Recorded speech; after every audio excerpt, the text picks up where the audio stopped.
So, I guess you could say Max put his whole Strusy into that game win. Puts it in. 2 seconds left. The Cavs are out of timeouts. They have to go 94 feet. Strus from midcourt.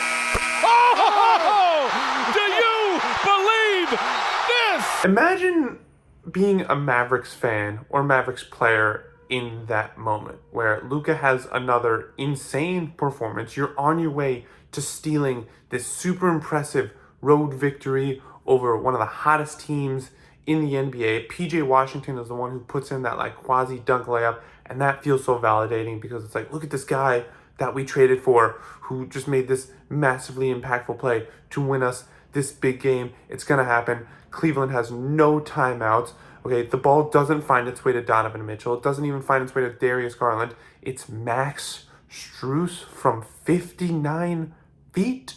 59 feet. It's the second longest game winner in NBA history. Ironically, the longest game winner in NBA history wasn't even that long ago. It was Devontae Graham in OKC in 2021. I mean, if you're on the losing side of one of those plays, like, what can you do? Like, this Markieff Morris face says it best. Like, there's just nothing you can really say or do. You just gotta, stand there and tip your cap and move on with your life as best you can. And for Strus, I mean, what a night overall it was. He had like a 5-minute stretch where he hit 5 threes. That's 15 points in 5 minutes. That's, what is that, like 3 points a minute? That's insane. Remember last year when the Cavs couldn't really get any shooting out of their small forward spot? That was the main weakness of their team, where it's like, okay, you have guards Garland and Mitchell, you have the bigs and Mobley and Allen, but it was that small forward spot that was just so, like, they just couldn't figure it out. They tried a lot of pieces. It's one of the big reasons the Knicks kicked their butts in the playoffs, because they just completely ignored that guy and nobody made them pay. I mean, Cleveland was even giving Danny Green minutes in the year 2023,